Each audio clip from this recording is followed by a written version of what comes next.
tué au cours d'une attaque dans le Sinaï. Au même moment, le général Al-Sisi durcit le ton. Et puis, sport, Afrobasket 2013, c'est demain. Nos Lions vont rencontrer l'Égypte ce mardi. Dans ce journal, une large fenêtre sur ce grand mess du basketball africain. D'abord, la situation en Égypte. Le bilan macabre ne cesse de s'allonger. Ce lundi, 25 policiers ont été tués dans le Sinaï. Dimanche, 35 détenus islamistes sont morts asphyxiés. Pendant ce temps, le général Al-Sisi durcit le ton et justifie la répression. Il qualifie les frères musulmans de groupes terroristes. Pour le général Al-Sisi, les terroristes aujourd'hui sont les militants islamistes. Le nouvel homme fort du pays s'exprimait pour la première fois depuis le carnage de mercredi qui a fait 800 morts, essentiellement des manifestants pro-Morsi. Aucun état d'âme, le général justifie la répression. Il promet une réponse des plus énergiques, je cite, aux islamistes qui selon lui ont choisi la violence. Soyez attentifs à ce que je dis. Nous ne tolérerons pas les traîtres, ceux qui suscitent des menaces ou des complots. Non, il n'y aura rien de tout cela et je vous en donne l'assurance ici et à vous tous. L'armée ne trahira pas et ne nourrira pas de complots. Une méthode forte, largement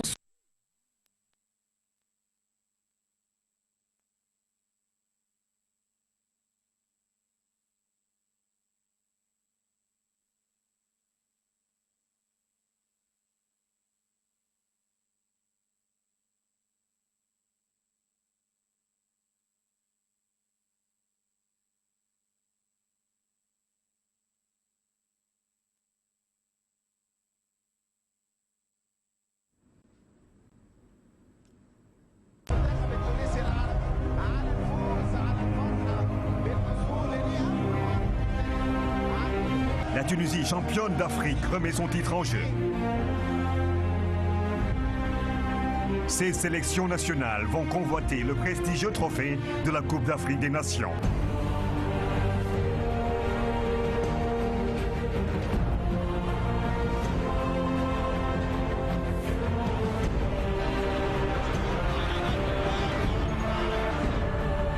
L'Afro-basket masculin, Abidjan 2013, c'est du 20 au 31 août. La 27e édition du championnat d'Afrique de basket Abidjan 2013 à suivre en direct sur la RTS 1.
nous excusons de cette interruption due à une coupure d'électricité. Je vous le disais, en Égypte, le bilan macabre ne cesse de s'allonger. Ce lundi, 25 policiers ont été tués dans le Sinaï. Dimanche, 35 détenus islamistes sont morts asphyxiés. Pendant ce temps, le général Al-Sisi durcit le ton et justifie la répression. Il qualifie les frères musulmans de groupes terroristes. Pour le général Al-Sisi, les terroristes aujourd'hui sont les militants islamistes. Le nouvel homme fort du pays s'exprimait pour la première fois depuis le carnage de mercredi qui a fait 800 morts, essentiellement des manifestants pro-Morsi. Aucun état d'âme, le général justifie la répression. Il promet une réponse des plus énergiques, je cite, aux islamistes qui selon lui ont choisi la violence. Soyez attentifs à ce que je dis. Nous ne tolérerons pas les traîtres. Ceux qui suscitent des menaces ou des complots, non, il n'y aura rien de tout cela et je vous en donne l'assurance ici et à vous tous. L'armée ne trahira pas et ne nourrira pas de complots. Une méthode forte, largement soutenue par la presse nationale et par une grande majorité des habitants du Caire. Ce qu'il dit est correct, bien sûr. Et c'est la meilleure chose à faire. Sinon, le pays sera détruit. Il fait face à des gens qui sont déterminés à détruire et à saboter. Y a-t-il une alternative? Non, il n'y a aucune alternative. Nous sommes avec Sisi, corps et âme, et avec quiconque permettra la réconciliation en Égypte. Nous soutenons toute tentative dans ce but. Et la tension ne va pas retomber avec l'attaque lundi contre des policiers dans le Sinaï. 2 convois visés à la roquette selon des sources sécuritaires et médicales. Ce raid, attribué à des islamistes armés, est le plus meurtrier depuis des années. Bilan, 25 policiers tués, photographiés ici par le correspondant de Reuters.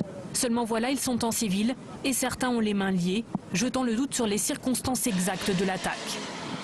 Confusion et polémique aussi après le décès de 37 détenus islamistes dimanche soir.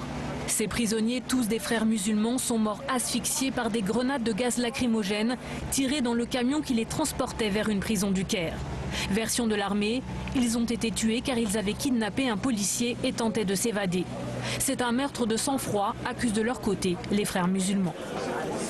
À propos justement de la situation en Égypte, ce communiqué de la présidence de la République, son Excellence M. Macky Sall, président de la République du Sénégal, suit avec préoccupation les derniers développements de la situation en Égypte face aux graves conséquences que la détérioration de cette situation pourrait engendrer pour le peuple égyptien, amis et frères, pour la sous-région et la Oumma islamique. Le président de la République appelle l'ensemble des parties prenantes à la modération et à la concertation pour un règlement pacifique et global de la crise. Dans cet esprit, le président Macky Sall donc invite l'organisation de la coopération islamique dont le Sénégal est membre de la Troïka à entreprendre les démarches nécessaires, y compris par une réunion d'urgence de toutes les instances appropriées de l'organisation pour aider à la recherche d'une solution politique négociée de la crise égyptienne, signé le porte-parole du président de la République, Abou Abel Thiam. Un atelier de restitution de l'étude sur la réforme du système de construction des bâtiments et travaux publics s'est tenu ce matin. La rencontre a réuni différents acteurs du secteur. L'objectif est de renforcer les capacités des entrepreneurs et artisans du BTP. Damsila. Le secteur du bâtiment et des travaux publics souffre aujourd'hui de plusieurs maux. Une situation due à un manque de classification et de qualification des entreprises, entrepreneurs et artisans du secteur. Pour redresser la barre, les acteurs se sont réunis pour instituer une étude sur la question.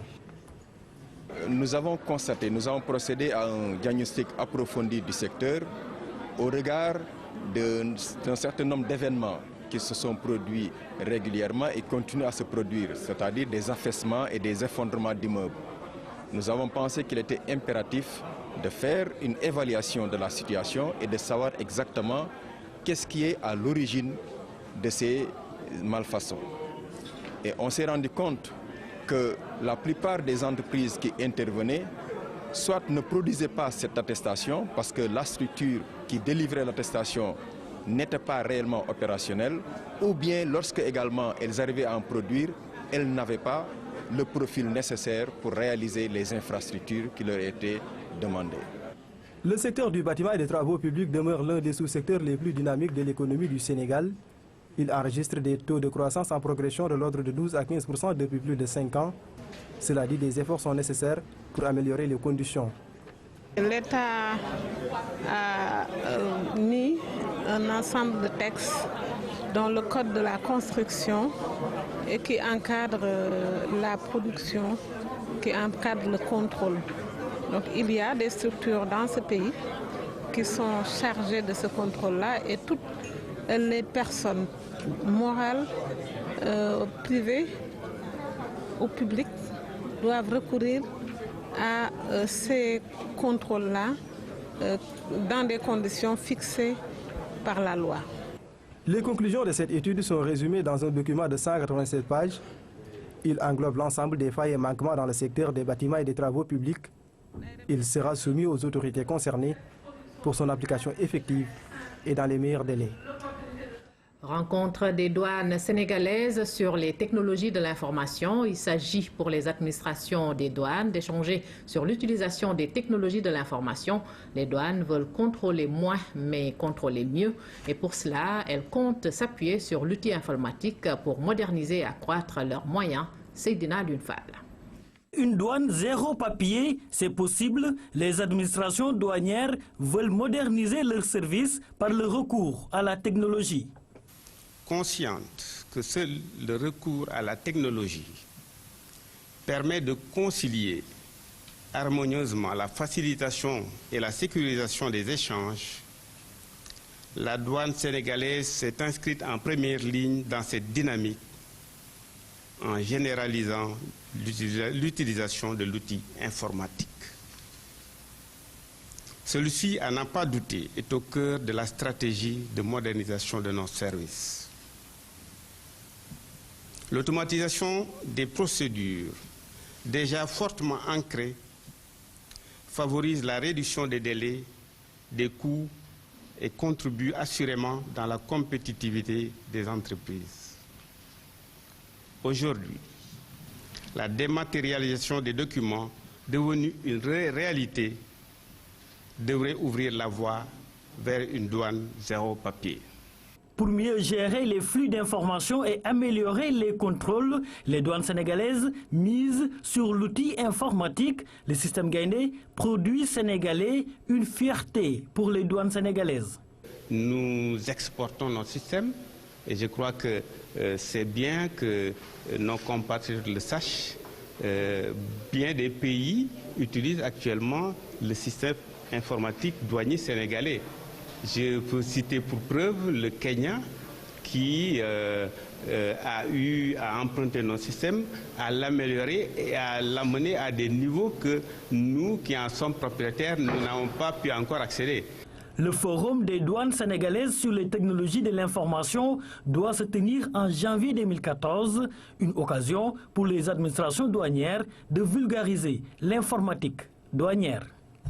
Notre pays, le Sénégal, abritera un sommet extraordinaire des chefs d'État et de gouvernement de la CEDEAO sur le tarif extérieur commun et les négociations sur les APE, les accords de partenariat économique Union européenne ACP. En prélude à ce sommet, le Comité national des négociations commerciales internationales a organisé sous la présidence effective du ministre en charge du commerce un atelier préparatoire de cette importante rencontre régionale, compte rendu à la Sandidjou. L'organisation du présent atelier sur le tarif extérieur commun au regard des accords de partenariat économique Union européenne ACP s'inscrit dans le cadre des recommandations de la 43e session ordinaire des chefs d'État et du gouvernement de la CEDEAO, tenue à Abuja au mois de juillet dernier. Dans cette optique, il s'agit au cours de la présente rencontre de permettre une large concertation entre acteurs du secteur public et privé sur les points de divergence notés dans les négociations UE-CEDEAO, notamment sur le tarif extérieur commun. Quand on ouvre les frontières, cela veut dire que les entreprises qui ont un problème de compétitivité risquent complètement de disparaître. Donc nous avons besoin de protéger notre tissu industriel si demain nous arrivons à une offre d'accès de 75%, et cela passe nécessairement par un programme d'accompagnement extrêmement important pour mettre à niveau nos entreprises industrielles, pour mettre à niveau notre tissu d'accompagnement, pour permettre justement à ce que les entreprises de la sous-région puissent rivaliser correctement avec leurs concurrents de l'Union européenne. L'enjeu économique et politique inhérent à ces accords n'échappe pas aux décideurs, qu'ils soient du privé ou du public. Pour les États ACP, les appréhensions portent sur l'ouverture du marché et ses conséquences sur le plan fiscal et douanier. Les appréhensions peuvent se comprendre dans la mesure où l'Union européenne constitue notre premier partenaire commercial. À peu près 50% de nos importations viennent de l'Union européenne. Il est normal que si nous signons un accord commercial avec l'Union européenne qui doit déboucher à terme sur la suppression des droits de douane entre l'Union européenne et la région Afrique de l'Ouest, il est normal que nous ayons des appréhensions quant aux performances de la douane en matière de recettes. Au stade actuel, les négociations achoppent sur un certain nombre de points, notamment la clause union douanière, l'exigence de ressources additionnelles au Fed, la clause de la nation la plus favorisée et l'offre d'accès aux marchandises de l'Afrique de l'Ouest. L'approche communautaire et les droits humains pour éradiquer l'excision, le ministre de la Femme et ses partenaires misent sur ces deux aspects. Les acteurs de la société civile et des organisations communautaires de base bénéficient ainsi d'une formation de mise à niveau en droits humains. L'objectif est de mieux les outiller pour qu'ils soient de bons relais. Oumou Kalsom Sall. L'excision, toujours une réalité dans notre pays. 26% des femmes de 15 à 49 ans ont subi la pratique en 2010. Cependant, le second plan d'action pour l'abandon d'excision en cours a permis d'importantes avancées dans cette lutte. Il s'agit de la cartographie des interventions, de la mise en place des comités régionaux et départementaux, de la formation des magistrats et des officiers de police judiciaire sur la loi interdisant l'excision, de la conception et de la réalisation du cadre de suivi, supervision et évaluation, de l'élaboration d'un argumentaire religieux, de la réalisation d'une étude sur la stratégie de communication du plan d'action pour l'accélération de l'abandon de l'excision. En 2015, l'objectif de l'État est d'arriver à 0 cas d'excision. Parmi les leviers sur lesquels il compte s'appuyer, l'approche droits humains pour arriver à bout de cette pratique à la peau dure. Il est important pour les ONG et les acteurs qui interviennent à la base de s'approprier l'approche en droits humains qui est la méthode d'intervention du plan d'action national. En effet, les conclusions de l'évaluation du premier plan d'action de lutte contre les MGF 2000-2005 ont mis l'accent sur le caractère opérationnel et l'approche droits humains. Cet atelier de mise à niveau permettra aux participants de maîtriser l'approche droits humains afin d'être de bons relais auprès des populations. L'UNICEF et l'UNFPI accompagnent l'État dans cette initiative. Vulgarisation de la politique de l'acte 3 de la décentralisation. La RTS compte jouer son rôle pleinement pour une meilleure compréhension de cette réforme initiée par le chef de l'État. Le ministre de l'Aménagement du Territoire et des collectivités locales et la RTS ont signé un protocole dans ce sens. C'était ce matin. Maman Moussagna. La refondation de l'action territoriale de l'État, initiée par le président de la République, suit son cours normal. L'objectif est de doter le Sénégal d'une politique de décentralisation économique. Pour sa concrétisation sur le terrain, une implication de tous les acteurs est une obligation. Parmi ceux-ci, la RTS. Son professionnalisme, son expérience ont convaincu du rôle de vulgarisation et de partage qu'elle peut mener pour une bonne compréhension de l'acte 3 de la décentralisation.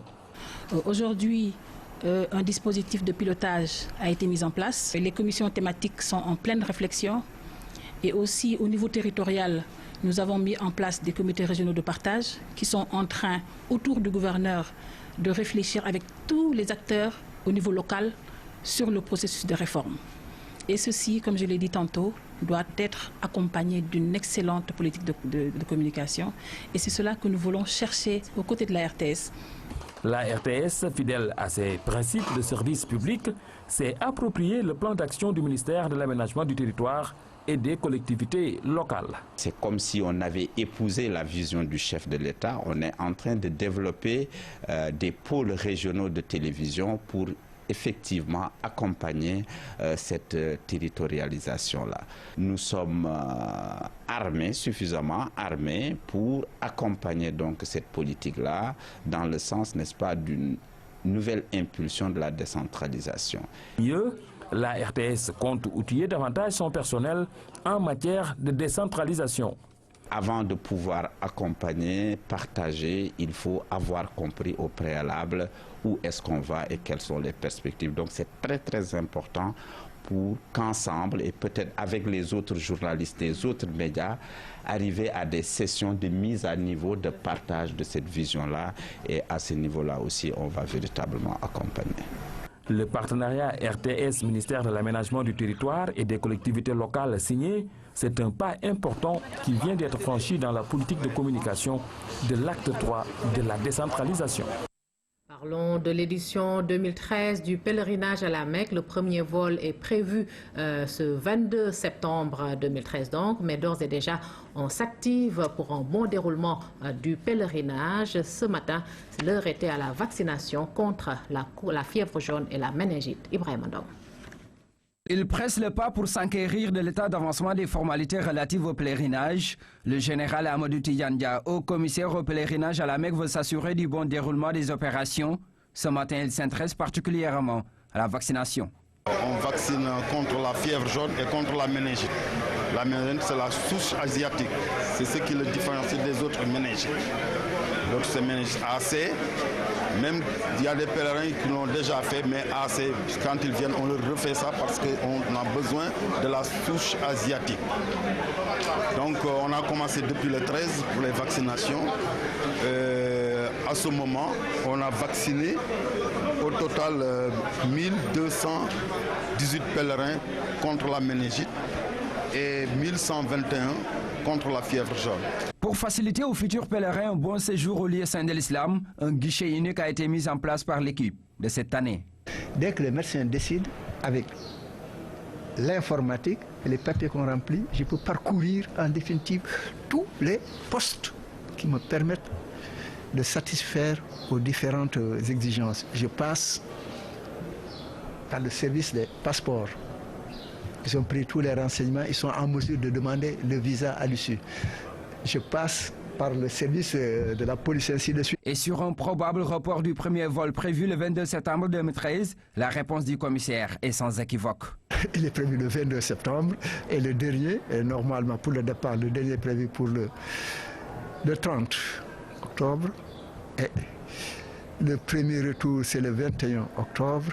Et le dernier, le 30 octobre. Donc ça va nous faire un séjour d'environ 29-30 jours pour le pèlerin. Les autorités ont déjà enregistré plus de 1400 candidats. A précisé aussi que le Sénégal a connu une réduction de 20% de son nombre habituel, une décision du royaume saoudien.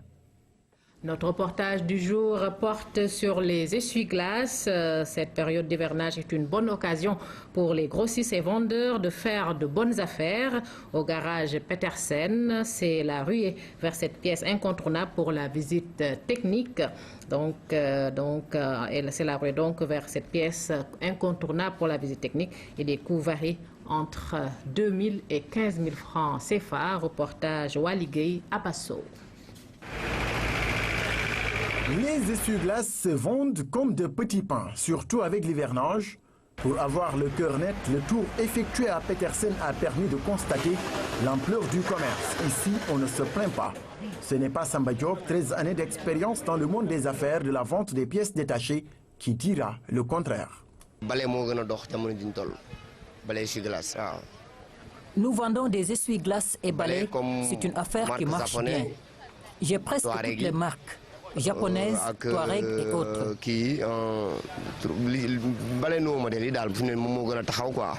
Un peu plus loin, Moussa Tamba est venu pour réparer ses essuie-glaces afin d'améliorer sa visibilité et se conformer aux codes de la route. Je dois aller passer la visite technique. J'ai constaté une défaillance. Je suis venu pour réparer cette panne avant d'aller au service des mines. Les essuie-glaces améliorent la visibilité, surtout quand il pleut. Améliorer la visibilité a un coût. Combien coûte la pièce? Pour quelle marque? À Petersen, on en a pour toutes les bourses et pour toutes les marques. Les prix varient entre 6 000 et 15 000 francs. Par contre, il existe des essuie-glaces qui coûtent moins cher. Nous les vendons aux taximans. Le prix varie entre 2 000 et 3 000 francs. Les chauffeurs n'osent pas se rendre au service des mines sans essuie-glaces fonctionnels, sinon ils sont simplement renvoyés. Chez moi, il n'y a pas de prix fixe. On ne fait que marchander.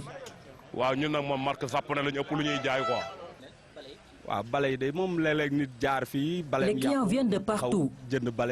C'est surtout quand il pleut que l'on constate le rush. Les automobilistes ne s'occupent des essuie-glaces que pendant l'hivernage, ce qui fait que les affaires marchent.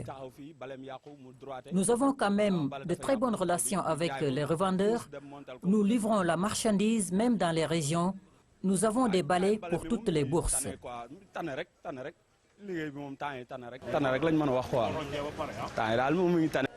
Enfin, Moussa Tamba a conclu son marché à 5 000 francs, pièces, réparation et montage compris. Ils ont bien réparé. Tout est normal.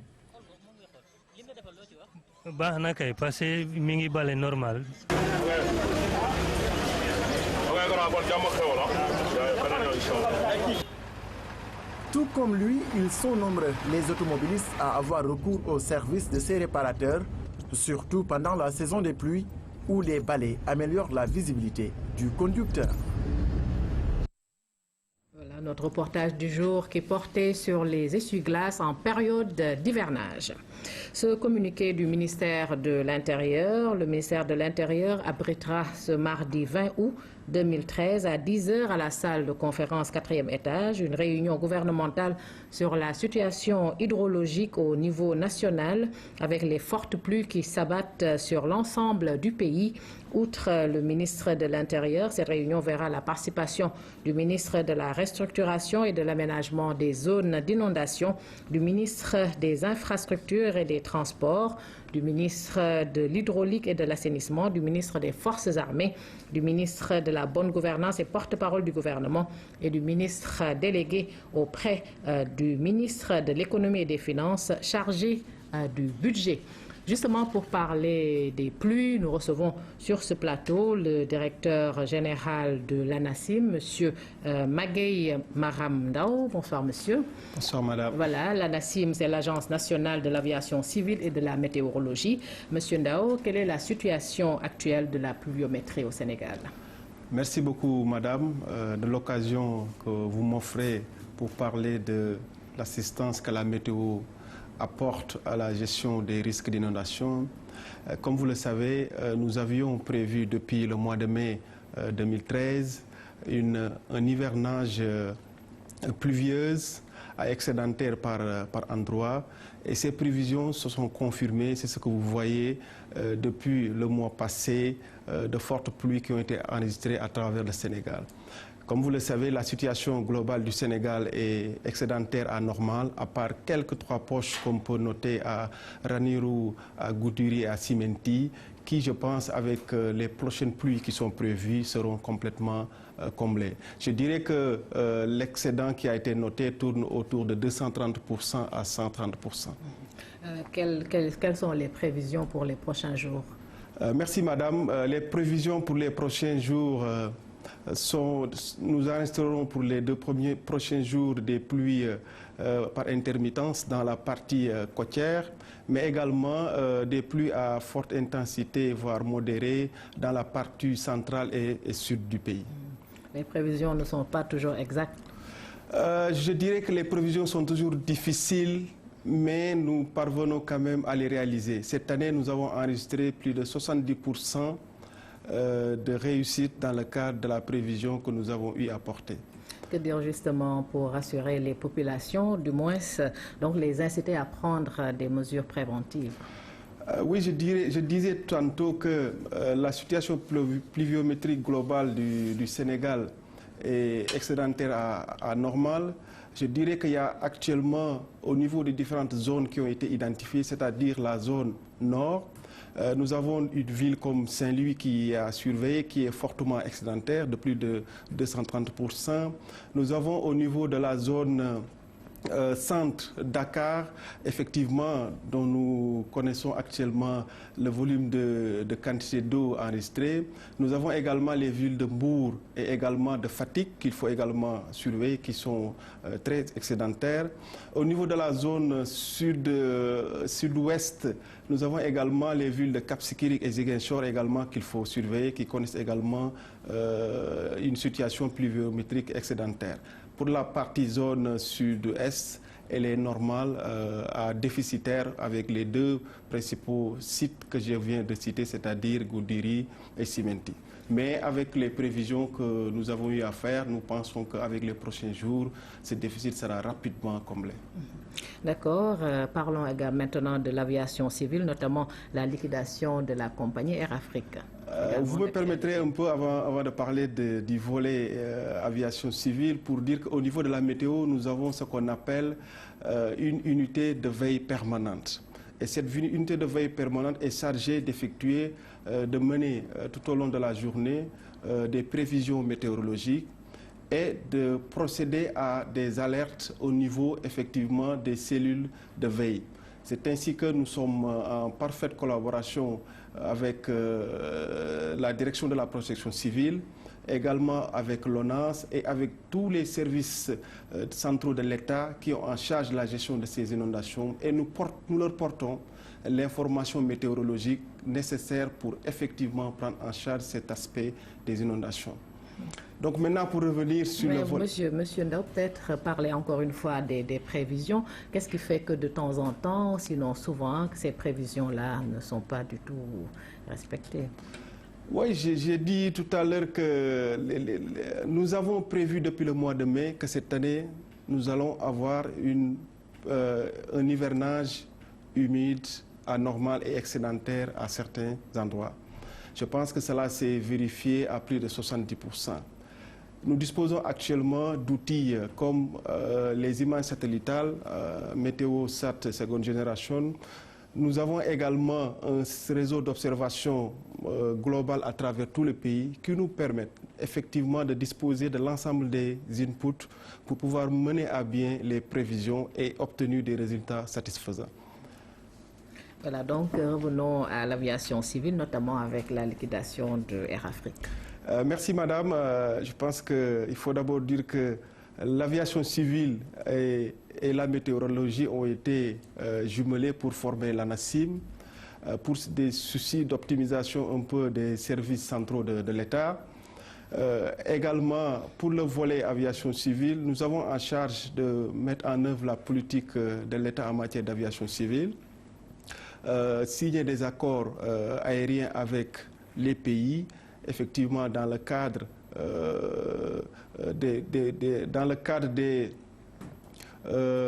des directions ou bien dans le cadre des directives qui sont édictées par l'État.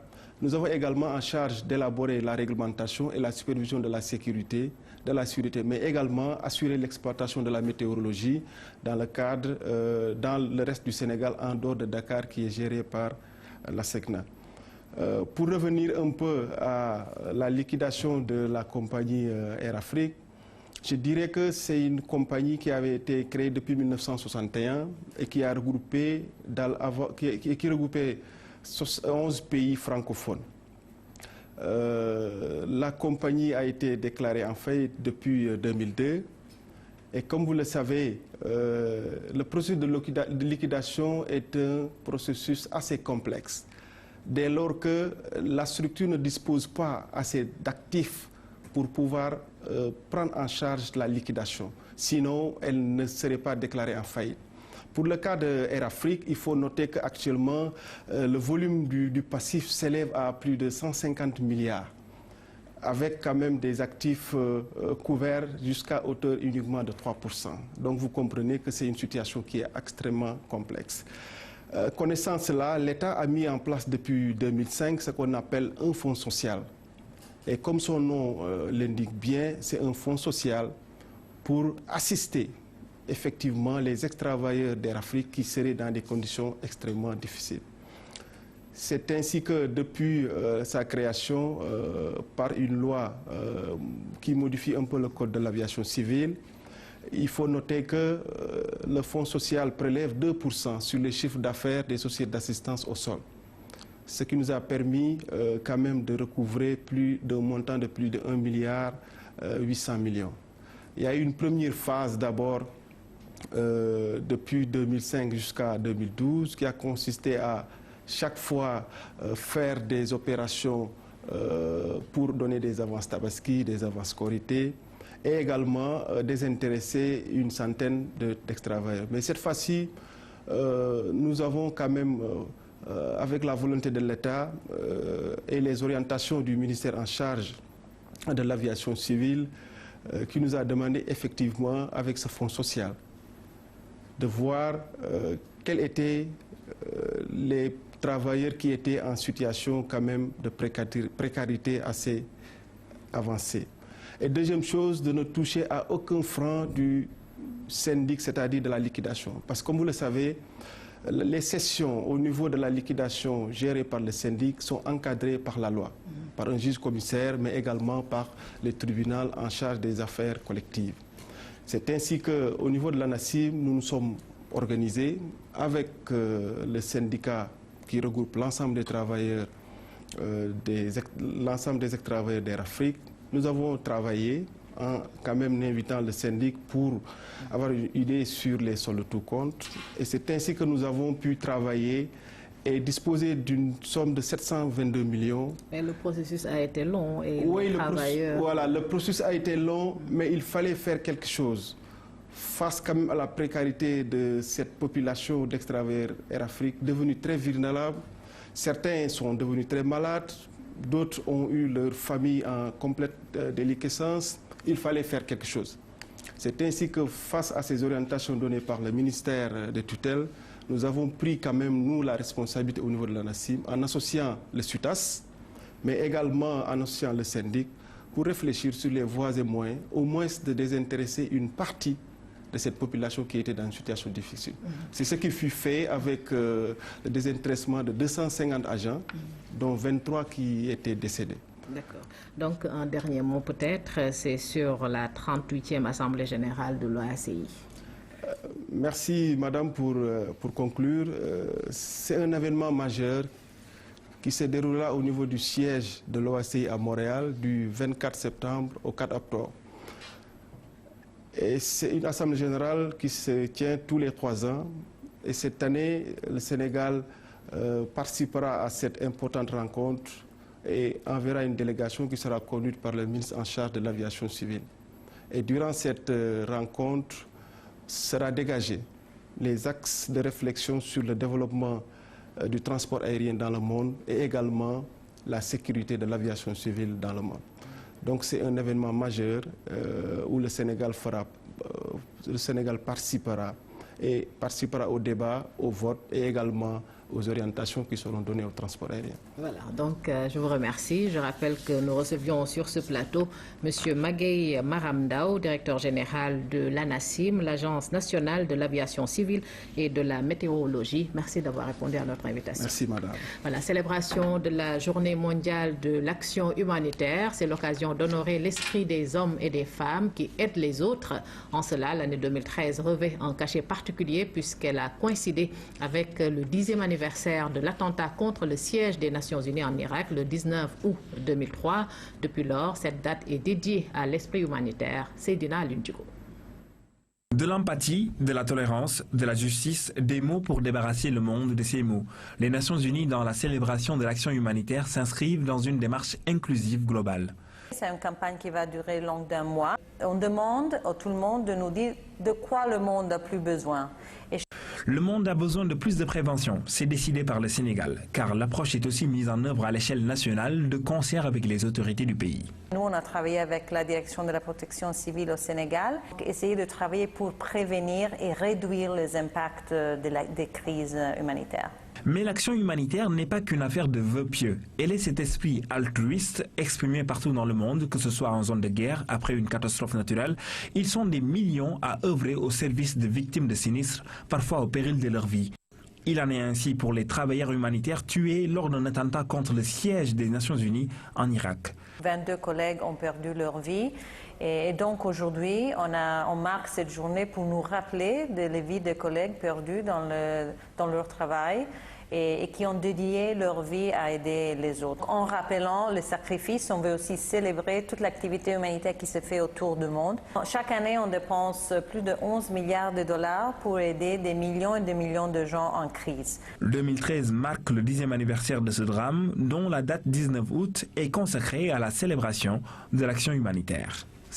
Rendons au sud du pays, le CM de Emanpor vient de fêter ses 10 ans d'existence, une occasion pour honorer ses meilleurs élèves. L'édition de cette année a pour marraine Aminata Angélique Manga, notre consoeur de la RTS et les ressortissantes de la localité, Bachirba. Les populations sortaient en masse pour accueillir leurs hôtes, des fils et filles du terroir revenus pour une cause bien noble, encourager leurs frères et les exhorter à persévérer dans les études. Aujourd'hui, le seul défi qu'il faut relever, et sera le défi de l'éducation. Les peuples qui rateront ce pari seront et resteront les derniers. Ils ne seront jamais là où se prendront les grandes décisions et donc tout se fera contre eux. Après 10 ans d'existence, le collège d'Emanpor veut évaluer le chemin parcouru pour dégager des perspectives. Le taux décennal de réussite au BFM est de 57,5% selon les autorités. Professeurs, élèves, personnels et parents veulent plus. C'est en y arrivant que le Bandial peut espérer émerger.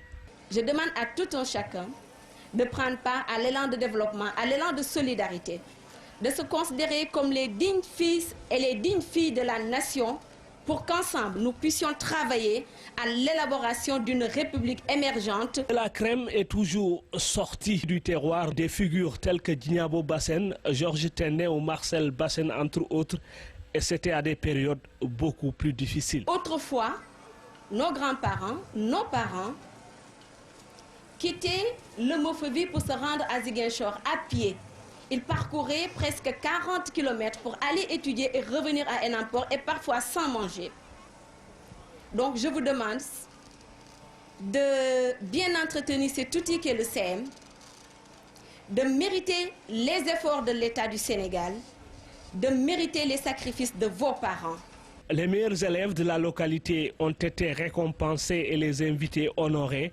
La marraine a promis d'offrir des ordinateurs à l'établissement. Marraine Aminata Angélique Manga. Nous en venons à l'Afro-Basket 2013. L'équipe nationale du Sénégal est à Abidjan. Les Lions ont voyagé à bord de l'avion présidentiel. Ils ont été accueillis dans la capitale ivoirienne par le 12e Gaïndé local. Des supporters sénégalais et ivoiriens mobilisés pour pousser les Lions dans leur opération de reconquête du titre africain. Nos envoyés spéciaux, Massire Faye et la Cherno Dramé, Cheikh Traoré. Aéroport Léopold Sédar Senghor ce dimanche, après avoir bouclé la série des matchs de préparation, l'équipe nationale de basket a pris la direction d'Abidjan et de l'Afro-Basket. L'équipe a voyagé à bord de l'avion présidentiel, une façon pour le chef de l'État de les motiver davantage. Autre source de motivation, la présence à bord du ministre des Sports, Mbagnick Ndiaye, a tenu à accompagner les Lions jusqu'à Abidjan, la capitale ivoirienne où l'équipe a débarqué après 2h30 minutes de vol. À l'accueil, les représentants diplomatiques et consulaires, mais aussi la communauté sénégalaise établie au pays de Félix Houphouët-Boigny. Elle promet de faire une grande mobilisation pour accompagner les Lions. On essaie de faire le maximum pour les soutenir, les encourager jusqu'au résultat final. Nous attendons une compétition, une bonne compétition. Comme d'habitude, si une équipe venant du Sénégal arrive en Côte d'Ivoire, tout ce qu'on peut faire, c'est de l'accueillir, le mettre en place et puis de continuer à le soutenir. Le 12e Gaïndé promet de jouer pleinement sa partition, une mobilisation appréciée par le ministre des Sports venu avec 5 millions de francs en guise de soutien à l'initiative. Je vous annonce qu'il a également remis la même somme au 12e Gaïndé sénégalais qui est en train de se préparer pour venir véritablement participer à la fête. Mais il a fait une recommandation.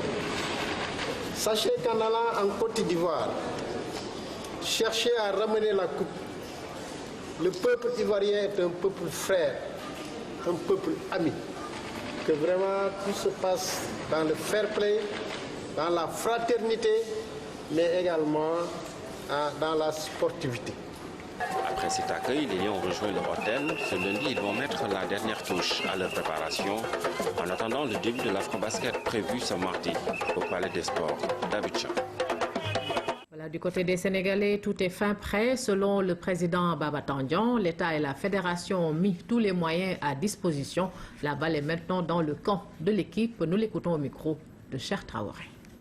Pour arriver à ce niveau-là, maintenant je pense que comme on dit c'est l'heure de vérité. L'heure de vérité maintenant appartient à l'entraîneur et aux joueurs. On a tout fait pour les mettre dans des conditions optimum. L'État les a mis dans des conditions optimum. Ils sont arrivés, nos amis ivoiriens les ont mis dans des conditions optimum. Ça il faudrait aussi le dire. Féliciter vraiment la Fédération ivoirienne de basket, le ministère des Sports ivoirien de basket, de sport pardon. Tout a été fait, vraiment on a été bien accueillis. Franchement, on ne voit pas de différence.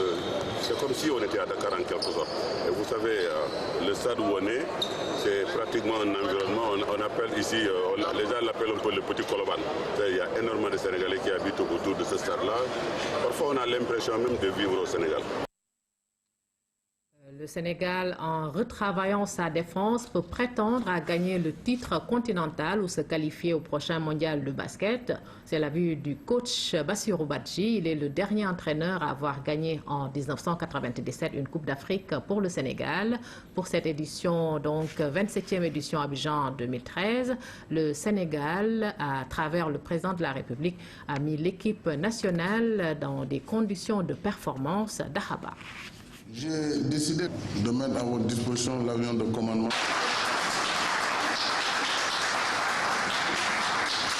C'était samedi dernier lors de la remise du drapeau à l'équipe nationale de basket. Le chef de l'État avait également dégagé une quarantaine de millions pour régler les arriérés de salaire des entraîneurs nationaux et les primes des joueurs. Cet acte fort du président de la République peut davantage motiver les joueurs. Parce que c'est rare d'avoir cette situation, l'avion de commandement, et en plus partir motivé de par ce qu'il leur a donné. Bassirou Badji, sur le plateau de Galaxy Sport, est revenu sur les forces et faiblesses de l'équipe du Sénégal. C'est une équipe qui est très offensive, mais il faut qu'elle retravaille encore davantage sa défense. Parce que gagner un championnat, c'est surtout en défense qu'on le gagne. Pour gagner un match, si au niveau offensif, vous avez des joueurs qui ce jour-là ont la main et ils ont de la réussite, il n'y a pas de problème, ça peut passer. Mais quand un joueur marque un panier, il faut l'empêcher de marquer pour gagner. D'autres techniciens ont également eu à se prononcer sur la préparation de cette équipe du Sénégal. L'équipe, à mon avis, n'est pas encore tout à fait prête à 100%. Mais je pense que quand une équipe est prête à 80%, je dis, il appartient aux joueurs d'abord, aux joueurs d'en faire aussi le problème, de s'intégrer dans les choix tactiques, de s'intégrer mentalement, psychologiquement, surtout pour que tout soit en place. L'essentiel, c'est l'objectif, c'est le championnat, c'est être sur le podium parmi les trois pour les qualificatifs aux mondiaux. Le Sénégal est logé dans la même poule que l'Égypte, l'Algérie et la Côte d'Ivoire, pays organisateur. Et il faut jouer le match suivant la journée. Jouer match par match et essayer de le gagner en se disant que ce n'est pas la victoire qui compte, mais c'est la qualification. L'équipe du Sénégal a donc au plan sportif tous les atouts de son côté et certainement le geste du chef de l'État à la veille de leur départ à Abidjan va être une source supplémentaire de motivation. Rabat, avec 5 titres, le Sénégal figure parmi les grands pays du basket africain. Pour rappel, la première participation des Lions à une CAN de basket date de 1964. Depuis, tous les grands rendez-vous ont été marqués par des hauts et des bas. Voici un rappel historique signé Louis-Philippe Sagna. En 26 éditions de la Coupe d'Afrique des Nations de basketball, le Sénégal n'a raté qu'un seul rendez-vous. Le premier d'ailleurs en 1962 en Égypte. Il a fallu attendre l'édition suivante, 1964, à Casablanca au Maroc, pour assister à la première participation des Lions à une CAN. Classé 5e, le Sénégal a pu faire mieux l'année suivante en terminant à la 4e place. 1968 arrive la 4e édition au Maroc. Pour cette 3e participation, les Lions ont pu décrocher le premier sacre. Avec 4 victoires et une seule défaite, l'équipe est entrée dans l'histoire. Depuis, le chemin de la gloire s'est dessiné. Un parcours presque sans faute jusqu'en 1980. Champion en 1972, 1978 et 1980, médaillé d'argent en 1970, 1974 et 1975. Après ces années de bonheur, le Sénégal a connu des difficultés. Une mauvaise passe jusqu'en 1992 pour rebondir avec la médaille d'argent. Idem en 1995. Après le bronze obtenu en 1993. Le dernier sacre des Lions de la Teranga remonte ainsi à 1997.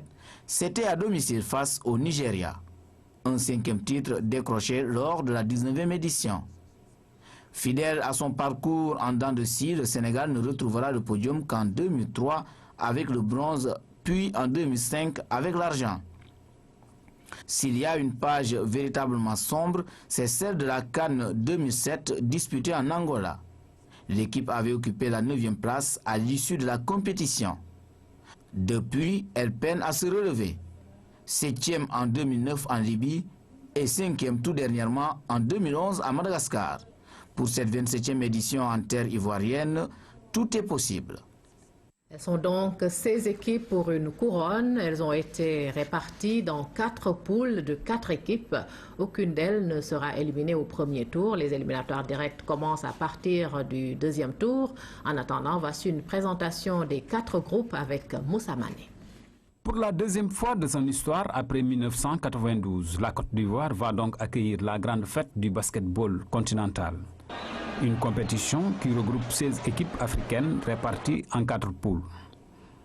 Dans la poule A, la Côte d'Ivoire, pays organisateur qui a déjà remporté le trophée par 2 fois, sera opposé au Sénégal, dont le dernier sacre remonte à 1997, en compagnie de l'Égypte et de l'Algérie. Dans le groupe B, le tenant du titre, la Tunisie, a une poule à sa portée, avec le Rwanda, le Burkina Faso et le Maroc. Un autre prétendant au titre, l'Angola. L'équipe aura à cœur de reconquérir un titre perdu. Pour cela, il faut passer devant la République centrafricaine et aussi les 2 lusophones que sont le Mozambique et le Cap-Vert dans la poule C. Quant à la poule D, elle vaudra bien une attention particulière avec le Nigeria qui est en compagnie du vice-champion 2007, le Cameroun. On y retrouve aussi des équipes telles que le Mali et le Congo-Brazza. Les paris sont ouverts ce 20 août 2013 à Abidjan. Nous changeons de discipline pour parler football. Djambar a été sacré champion du Sénégal. L'équipe de Sali a battu hier le Guédiawaye Football Club sur la marque de 4-0. C'était lors de la 30e journée de la dernière.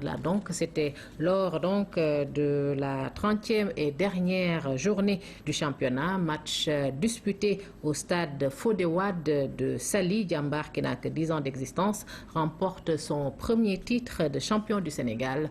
Abdul Aziz Ban.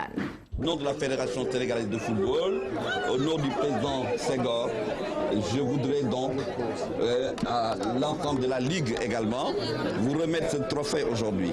Historique, cette remise du titre de champion de la saison 2012-2013 au Djambar. L'équipe de Sali, depuis la 4e journée, avait affiché ses ambitions en s'accrochant à ce fauteuil de leader. 26 journées après, Djambar est resté sous le leader.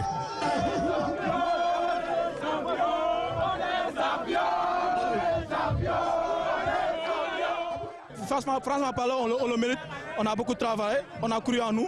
Donc si on arrive jusque-là, bon, c'est pas une surprise. C'est vrai, bon, depuis la 4e journée jusque-là, on était leader. Donc on a cru en nous jusqu'au bout. Donc ça fait plaisir de décrocher le titre. Un champion sacré à domicile dans un match face au Guédiawaye Football Club. Une équipe de Guédiawaye Football Club bien en place. C'est à la 22e minute qu'Aristide Diédhiou ouvre le score. Un crochet et une frappe qui trompent la vigilance du portier du GFC.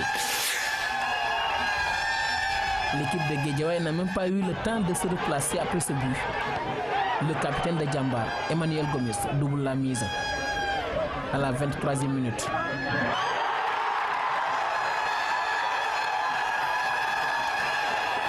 Trois minutes plus tard, Pape Moussa Dioum inscrit le 3e but de Djambar.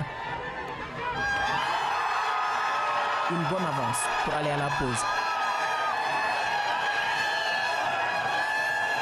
Au retour des vestiaires, le Guédiawaye Football Club tente de revenir dans le match et joue son va-tout.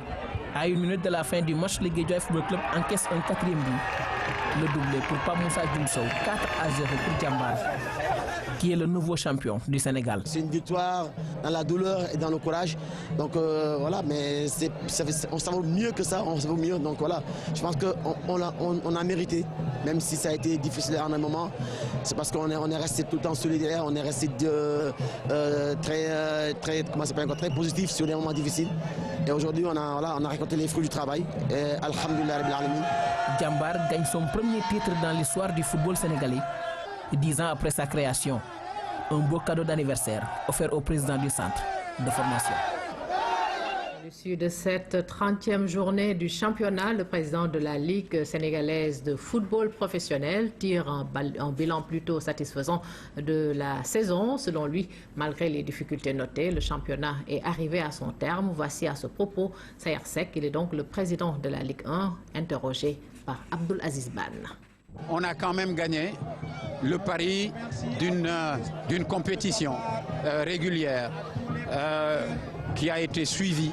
Et une fois qu'on a gagné le pari du calendrier, de la programmation et de la régularité des compétitions, il faudra que nous nous installions dans cela, mais que nous gagnions aussi le pari de l'organisation et de la structuration de la Ligue, mais également de l'amélioration des ressources pour que les clubs puissent être un peu plus solides avant qu'on puisse aller effectivement avec tous les clubs vers la conquête de l'Afrique, avec tous les clubs qui seront effectivement structurés, un peu plus renforcés.